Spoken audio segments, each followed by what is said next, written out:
जाहिर कर दिया। इतना जरूर है कि बंगाल में बिना कांग्रेस सरकार नहीं बनी। टैब दे रहे हैं, वन मुश्त हमने पेमेंट किया, 42,000 रुपया हमने दिया 9 मार्च के अवसर पर। तो इससे बड़ा और क्या कर सकते हैं? नहीं, इस व्यवस्था को ठीक किया जाए। दूसरा है कि कोर्ट ने ये भी कहा कि आप ब्लड मुहैया कराइए।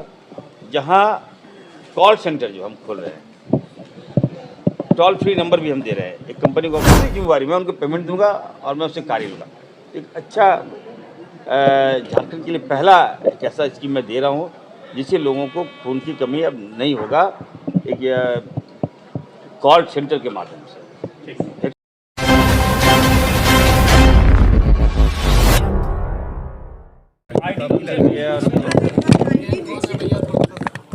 लेकिन जनता इस बार बदलाव के मूड में है।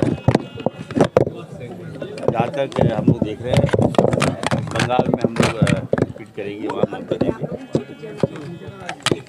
बंगाल में हम लोग अच्छा करेंगे, भाजपा वहाँ नहीं आएगी, कांग्रेस अच्छा करेगी बंगाल में।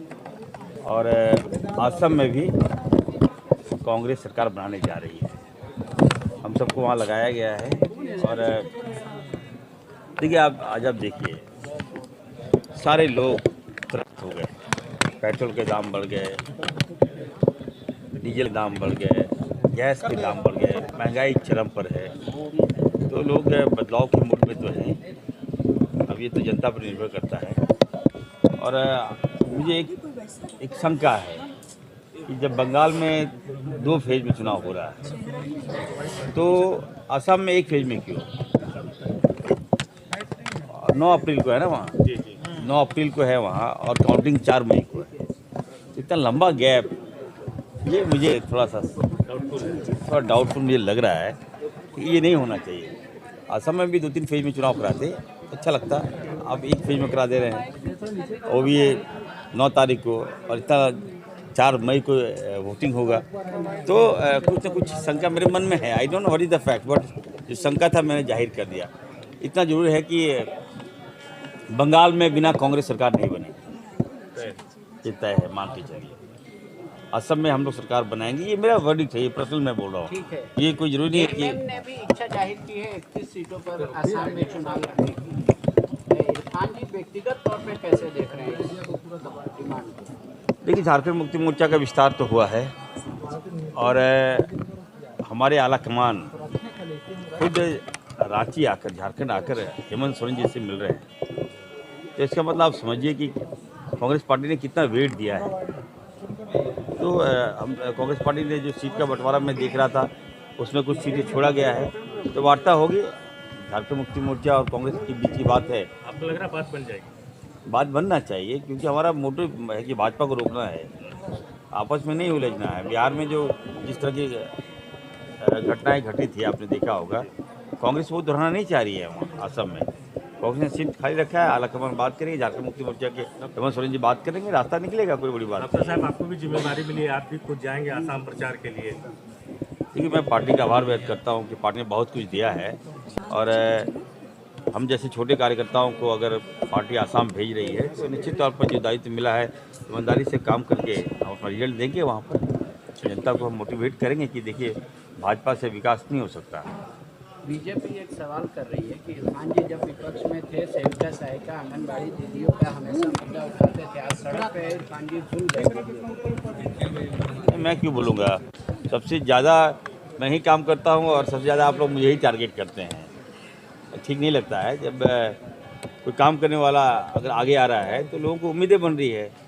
दीदी लोगों को भी हमसे, अगर हमारे विभाग में तो 42,000 सही है, मैं उनके लिए हम टैब दे रहे हैं, वन मुश्त हमने पेमेंट किया, 42,000 रुपया हमने दिया 9 मार्च के अवसर पर। तो इससे बड़ा और क्या कर सकते हैं?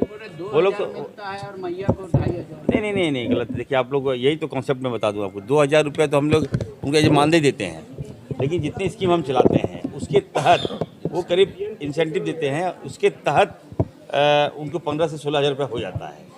तो अच्छी बात है ना, हम स्कीम चलाते हैं, योजनाएं चलाते हैं, हर स्कीम में हम उनको टैग करते हैं, उनको पैसा मुहैया कराते हैं। तो वो हमारी बहनें हैं और बहनें के साथ हम हैं। और मेरे विभाग की जहाँ तक बहनें, अभी देखिए आने वाले दिनों में हम सभी बहनों को टैब देने जा रहे हैं। लॉन्चिंग ऐप हम देंगे, ऐप के माध्यम से भी उनको रोजगार हम देंगे। धन्यवाद। सर, खून की कमी हो गई है अचानक राज्य में, मेडिकल स्कैर्सिटी है। देखो रिप्लेसमेंट थोड़ा समय लगेगा। जब से चाईबासा की जो घटना घटी उसके बाद से कोर्ट का भी वर्डिक्ट आ गया, कोर्ट ने भी निर्देश दे दिए कि नहीं इस व्यवस्था को ठीक किया जाए। दूसरा है कि कोर्ट ने ये भी कहा कि आप ब्लड मुहैया कराइए, ब्लड दीजिए। अब लोग ब्लड मांग रहे हैं, ब्लड दे नहीं रहे हैं। हमारे पास कोई कंपनी है नहीं कि मैन्युफैक्चरिंग होता है ब्लड, कोई ब्लड देगा उसी ब्लड को हम लोग मुहैया कराते हैं। तो अब ब्लड को जो रिक्वायरमेंट होता है थैलेसीमिया के पेशेंट को या किसी के लोगों को, तो ब्लड को हम लोग सेपरेशन करते हैं, सेपरेशन यूनिट हम बना रहे हैं। तो उसी प्लाज्मा को जो बॉडी में रिक्वायरमेंट होता है उसी ब्लड को हम चढ़ाएंगे। तो जब ब्लड को हम लोग सेपरेट करेंगे तो वो मशीन जो है अभी गिरिडीह में है, गिरिडीह में हमारे पास प्राप्त ब्लड है, रांची में है और जमशेदपुर में है। तो क्राइसिस हो रहा है, अन्य जिलों में तो क्राइसिस हो रहा है, मैं मान भी रहा हूँ, लेकिन मैं लगातार मॉनिटरिंग कर रहा हूँ। निविदा निकाल दी गई है, टेंडर हो गया है, हर जिले में ब्लड सेपरेशन यूनिट लगेगा। दूसरा है, सबसे बड़ी बात मैं बता दूं कि आने वाले दिनों में आप देखिएगा ये जो ब्लड का जो क्राइसिस है ना, तो किसी के पास सोच तो है नहीं, आप जानते हैं 20 साल तो कुछ हुआ नहीं है। अभी हम झारखंड इस राज्य का पहला ऐसा राज्य होगा जहां कॉल सेंटर जो हम खोल रहे हैं, टोल फ्री नंबर भी हम दे रहे हैं। एक कंपनी को हम लाए हैं यहाँ, अभी उनसे मेरी वार्ता हो रही है। पूरे राज्य में वही ब्लड देगा हर जगह। अब वो नहीं कि ब्लड मिल रहा है कि नहीं मिल रहा, कुछ नहीं, आप एक नंबर डायल कीजिए, ब्लड आपको मुहैया मिल जाएगा।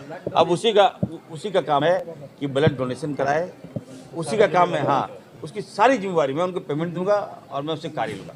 एक अच्छा झारखंड के लिए पहला एक ऐसा स्कीम मैं दे रहा हूँ जिससे लोगों को खून की कमी अब नहीं होगा। एक कॉल सेंटर के माध्यम से हेडक्वार्टर रांची में होगा, अन्य जिलों में जहाँ जहाँ रिक्वायरमेंट होगा, ब्लड कहाँ से आएगा, कैसे लेगा, क्या करेगा, सेपरेशन यूनिट कहाँ पे लगना है, वो सारा काम देखेगा। धन्यवाद।